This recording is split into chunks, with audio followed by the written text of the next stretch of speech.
Jehovah has the final say. All right, I'm here with JJ Hairston. So, how did you get started in gospel music? Actually, I got started in Bridgeport, Connecticut, my father-in-law's church, Turner's Faith Temple.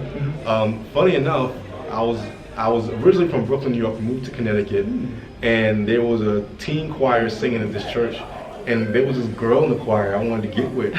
So I just joined the choir. It's literally that simple. But I married her, so it's cool. Oh, okay. Yeah, that's my wife, Trina. We've been married for 24 years now, and we have 3 wonderful kids. So, but that's how I got started. I started in the Teens at TFT, which later became Youth for Praise, and I started directing and writing there, and here we are today. Wow, that's amazing. Yeah. So, what really got you to the level that you're at now? Like major songs, you know, recording and everything. Honestly, I think it was being faithful. The Bible clearly states that if you're faithful over a few things, God will make you rule over many. We were faithful to our assignment at church. We were the youth choir at the church. Literally, we would start writing songs just to sing on Sunday morning. And we were traveling a little bit, but not much. So everybody that heard of us or saw us in place at our assignment. God blessed us because we were faithful to our church. What is it like being a Christian and being famous? I don't know that we're famous. I think people recognize what God has done through us and for us. And because of that, it never really feels like fame. It feels more like awareness. And I feel like people are aware of where we are. And I praise God for that, because anything He does for us, we consistently and intentionally point the glory to Him.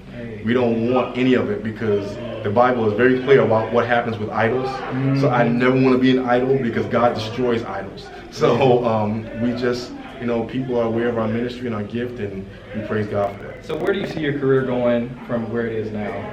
Well, right now I'm doing a lot more producing, producing other artists. We just finished producing the full gospel record with Bishop William Murphy and Paul Moore, and it's amazing. I mean, I'm so proud of how it came out.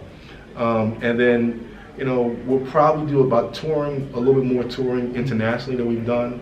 I mean, we just did our live recording in Africa last week, and it was incredible. Oh, wow.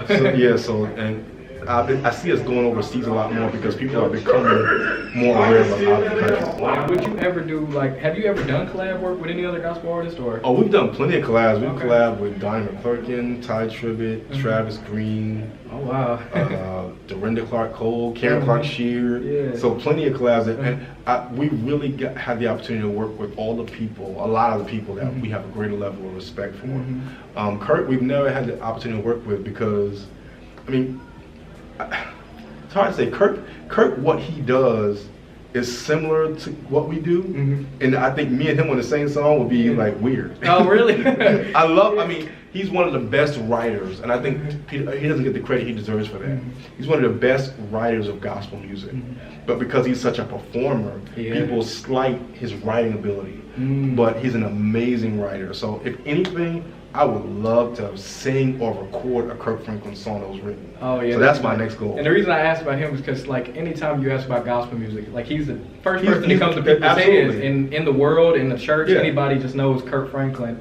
And that. But what's awesome is about that is he's become a representation of what we are. But he's been broad in his approach to music. It's not just traditional gospel. It's not just hip hop.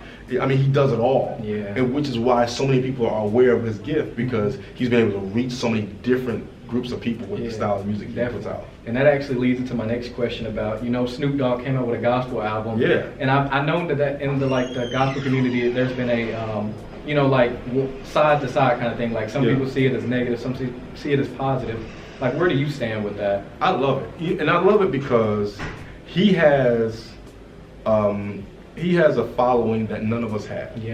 So when he put something out, when it's really true gospel, which is what he did, that's why I respected what he did. He didn't put out a record where he tried to approach gospel without gospel music singers. It was all, I mean, he had Rance Allen, Ty Tribbett, Isaac Caree, the Clark sisters. So it was like he knew who we were, and he represented us to a secular community. So I love the fact that he did that. I wish more secular artists would recognize what we're doing and start doing that as well. Right, that's amazing. So who would you, if you could be any secular artist and they made a gospel album, who would you want?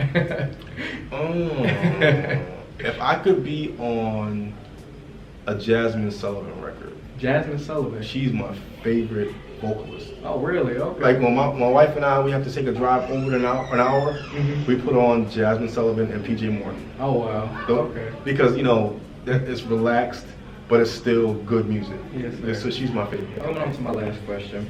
What advice can you give to anybody that wants to have a career in gospel music or music in general? I would say stay true to what God has given you.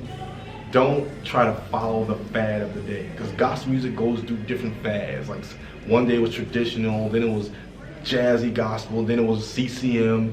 And if you try to follow every fad, you'll lose your identity because people won't know who you are. So stay, you know, whatever you are really in tune with, whatever your well is, stay in that well and try to do whatever everybody else is doing. Wow. Okay, I appreciate your words, sir. Thank you, man.